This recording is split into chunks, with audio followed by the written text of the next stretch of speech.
विद्यार्थियों नमस्कार। ऐतिहासिक अध्ययन की इस श्रृंखला के अंतर्गत आज मैं आपसे बात करूंगा राजस्थान के इतिहास के बारे में। वो राजस्थान का इतिहास जिसके बारे में कर्नल जेम्स टॉड ने अपनी एनाल्स एंड एंटिक्विटीज में लिखा है। दोहरा घाटी तालरो आटीलो इतिहास, गांव गांव थर्मोपोली, घर घर लिडुइनास। राजस्थान के इतिहास की इस गौरवमयी परंपरा, वह परंपरा जो जुड़ी हुई है विविध त्याग बिंदुओं से, वह परंपरा जो जुड़ी हुई स्वाभिमान और मान मर्यादा की रक्षा से, वह परंपरा जो जुड़ी हुई है शरणागत की रक्षा से। इसी परंपरा से संबंधित एक महत्वपूर्ण तथ्य का मैं विवेचन करूंगा जिसका अपना राजनीतिक पहलू भी है और साथ ही साथ वो राजस्थान के सांस्कृतिक मूल्यों को भी दर्शाती है। विद्यार्थियों, आज मैं आपसे बात करने वाला हूँ उस नीति के बारे में, दिल्ली सल्तनत के राजपूत स्टेट के साथ जो संबंधों की नीति है उसमें विद्यार्थियों हमें दो प्रकार के पहलू दिखाई देते हैं। एक तो वे पहलू दिखाई देते हैं जिसमें कि राजपूत स्टेट ने दिल्ली सल्तनत के साथ अधीनस्थ मित्रता के संबंध कायम किए और अधीनता स्वीकार की। दूसरा पहलू इसका हमें ये मिलता है कि कुछ राजपूत स्टेट ऐसी थी जिन्होंने समय समय पर दिल्ली सल्तनत का प्रतिरोध किया और ये जानते हुए भी कि दिल्ली सल्तनत की ताकत के सामने वे कुछ भी नहीं है, लेकिन फिर भी अपने राजनीतिक वजूद को बनाए रखने के लिए, अपनी मान मर्यादा और अपनी स्वतंत्रता की रक्षा के लिए उन्होंने दिल्ली सल्तनत के साथ संघर्ष किया। तो विद्यार्थियों, प्रतिरोध की जो ये नीति है, जो पॉलिसी ऑफ द रेजिस्टेंस है,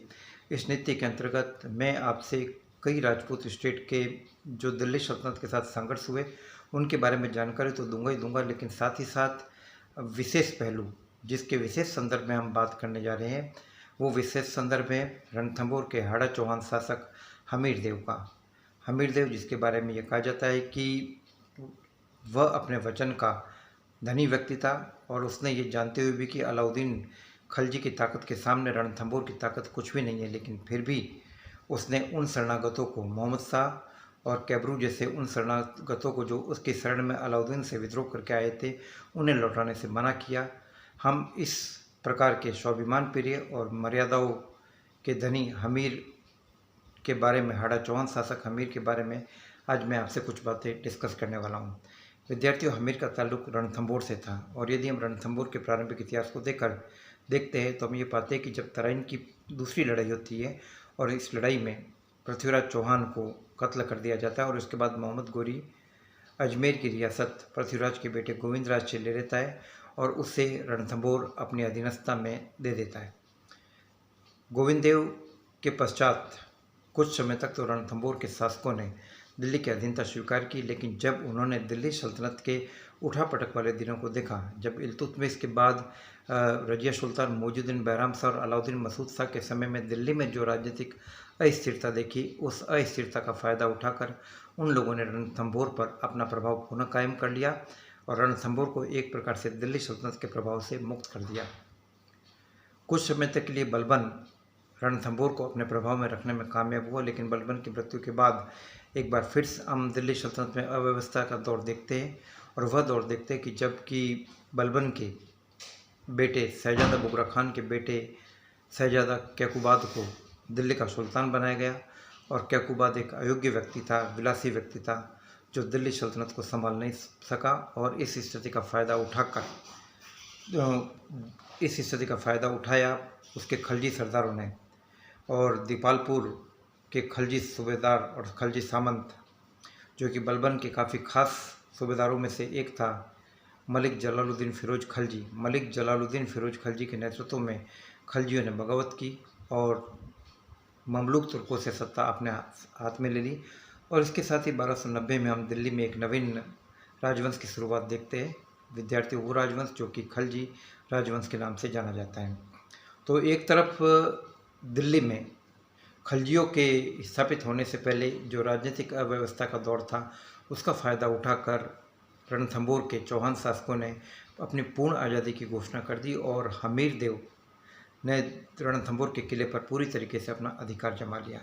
विद्यार्थियों, प्रतिरोध नीति का जो अध्याय है वो है हमीरदेव का दिल्ली सल्तनत के साथ किस प्रकार से संघर्ष हुआ और इस संघर्ष के क्या क्या पहलू थे। इन सब पहलुओं के बारे में हम जानकारी प्राप्त करेंगे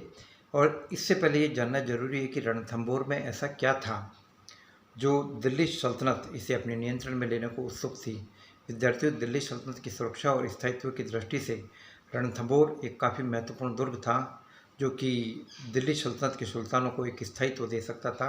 इसलिए वे रणथंभौर पर अधिकार करना चाहते थे और साथ ही साथ खलजियों के लिए चुनौती थी रणथंभौर पर अधिकार करना, क्योंकि इससे पहले कि ममलूक सुल्तानों और कुतुबुद्दीन ऐबक और मोहम्मद गोरी के समय में रणथंभौर दिल्ली सल्तनत के प्रभाव में था। तो एक बार फिर से इस इलाके को दिल्ली सल्तनत के नियंत्रण में लाना खलजियों के लिए चुनौती थी। लेकिन विद्यार्थियों, ये चुनौती आसान नहीं थी, क्योंकि 1290 में जब हम देखते हैं 1290 से लेकर 1296 के बीच में दिल्ली की बागडोर सुल्तान जलालुद्दीन फिरोज खलजी के पास थी, और सुल्तान जलालुद्दीन फिरोज खलजी ने अपने प्रभाव को बढ़ाने के लिए और दिल्ली सल्तनत को मजबूती देने के लिए रणथंभौर पर अभियान का निश्चय किया, और वो एक सेना लेकर रणथंभौर की तरफ रवाना हुआ। विद्यार्थियों, हमीर के दिल्ली सल्तनत के साथ जो संघर्ष है, चाहे जलालुद्दीन फिरोज खलजी के साथ संघर्ष हो रहा हो, चाहे अलाउद्दीन के साथ संघर्ष हो रहा हो, इस बारे में जानकारी हमें बहुत सारे स्रोतों से मिल रही है। और मैं पहले बता चुका हूँ कि विद्यार्थियों किसी भी टॉपिक का अध्ययन करने से पहले उनके स्रोतों को जानना बहुत ज़्यादा जरूरी होता है। तो इस संघर्ष के बारे में और हमीरदेव की नीतियों को जानने के लिए हमारे पास जो सोर्सेज अवेलेबल है, उसमें एक तो अमीर खुसरो का विवरण काफ़ी महत्वपूर्ण है। अमीर खुसरो ने इन अभियानों के बारे में काफ़ी विस्तार से जानकारी दी। इसके अलावा नयचंद्र सूरी का हमीर महाकाव्य, जोधराज का हमीर रासो, चंद्रशेखर का हमीर हट और चंद्रशेखर का सुरजन चरित्र। तो विद्यार्थियों, ये कुछ चार पाँच ग्रंथ ऐसे हैं जो हमें हमीर के दृष्टिकोण को और हमीर के संबंध में दिल्ली सल्तनत की जो नीति थी और जो घटनाएं थी, उन घटनाओं को समझने में काफ़ी मददगार है। ये 4-5 महत्वपूर्ण ग्रंथ आपको अपने दिमाग में अच्छी तरीके से याद रखने चाहिए, क्योंकि विद्यार्थियों, ये सोर्स है जिसमें नयचंद्र सूरी का हमीर महाकाव्य पहले नंबर पर, दूसरे नंबर पर जोधराज का हमीर रासो, तीसरे नंबर पर चंद्रशेखर का हमीर हट और चौथे नंबर पर चंद्रशेखर का ही सुरजन चरित्र और पाँचवें पे अमीर खुसरो के विवरण। तो ये 5 महत्वपूर्ण सोर्स है हमीर और दिल्ली सल्तनत के आपसी संबंधों को समझने के लिए, और मैं आपको जो भी जानकारी दे रहा हूँ वो इन्हीं सोर्सेज के आधार पर टिकी हुई जानकारी है। हमारे लिए सोर्सेज बहुत ही महत्वपूर्ण होते हैं, लेकिन इन सोर्सेज का सावधानीपूर्वक अध्ययन करने की ज़रूरत है, क्योंकि कुछ सोर्सेज जो अमीर की तरफ के वो अतिशयोक्तिपूर्ण है, और कुछ सोर्सेज जो अलाउद्दीन खलजी या खलजियों की तरफ से वे भी अपने हिसाब से अतिशयोक्तिपूर्ण है। तो हमें इसके बीच में से सत्य को निकालने की कोशिश करनी पड़ेगी। तो इन सोर्सेज के आधार पर हम ये कहते हैं कि जब जलालुद्दीन फिरोज खलजी ने हमीर देव से युद्ध करने का निश्चय किया और वो एक शक्तिशाली सेना लेकर निकल पड़ा रणथंभौर की तरफ, और जैसे ही हमीर को ये पता पड़ा कि जलालुद्दीन फिरोज खलजी दिल्ली से एक बड़ी सेना लेकर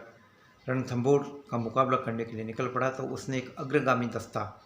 जो लगभग 500 राजपूतों की कमांड में था, 500 राजपूतों का वो अग्रगामी दस्ता उसने आगे की तरफ स्थिति को जांचने के लिए भेजा। लेकिन उसका मुकाबला तुर्की सेना के दस्ते से हो गया, और तुर्की सेना ने उस राजपूतों को उस दस्ते को हरा दिया और 70 राजपूत उसमें मारे गए और बाकी 430 वहाँ से जान बचाकर भाग खड़े हुए। अपने इस प्रारंभिक विजय से सुल्तान जलालुद्दीन फिरोज खलजी बहुत ही उत्साहित हुआ और उसने आगे बढ़ने का निश्चय किया, और वो आगे बढ़कर झेन की तरफ बढ़ा। झेन जो कि रणथंभौर से कुछ दूरी पर आगे स्थित एक किला है, एक छोटी सी चौकी, और जिसे कि रणथंभौर अमीर की अग्रगामी पोस्ट कहा जा सकता है, एक प्रकार से एडवांस सिक्योरिटी पोस्ट कहा जा सकता है। तो उस झेन को जलालुद्दीन खलजी ने उस झेन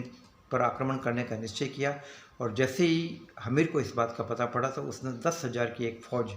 अपने सेनापति गुरुदास सैनी के नेतृत्व में रवाना की। गुरुदास सैनी वहाँ पर बहादुरी पूर्वक लड़ते हुए मारा गया, और राजपूत सेना को काफ़ी नुकसान हुआ और तुर्की सेना को भी नुकसान काफ़ी हुआ। और इसके बाद ये सेनाएं आगे बढ़ी। जब ये सेनाएं रणथंभौर के पास बढ़ी तो रणथंभौर दुर्ग की मजबूती को देखकर सुल्तान जलालुद्दीन फिरोज खलजी ने रणथंभौर की घेराबंदी करने का विचार टाल दिया और घेराबंदी को उठाकर उसने वापस दिल्ली की तरफ जाने का निश्चय किया। विद्यार्थियों, ये एक अप्रत्याशित कदम था उन सरदारों के लिए, उन जलाली सरदारों के लिए और उन अलाउद्दीन के समर्थक सरदारों के लिए जिन्होंने अपनी जान हथेली पर रखकर ममलूक तुर्कों से सत्ता छीनी थी। वो ये जानते थे कि सुल्तान का यह कदम काफ़ी हतोत्साही थे, लेकिन सुल्तान ने यह कहा कि वह अपने सिपाही के सर के एक बाल की कीमत ऐसे रणथंभौर जैसे कई किलो के बराबर समझता है और उसने वापस हटने का निश्चय किया। मलिक अहमद चप ने उसको समझाने की काफ़ी कोशिश की,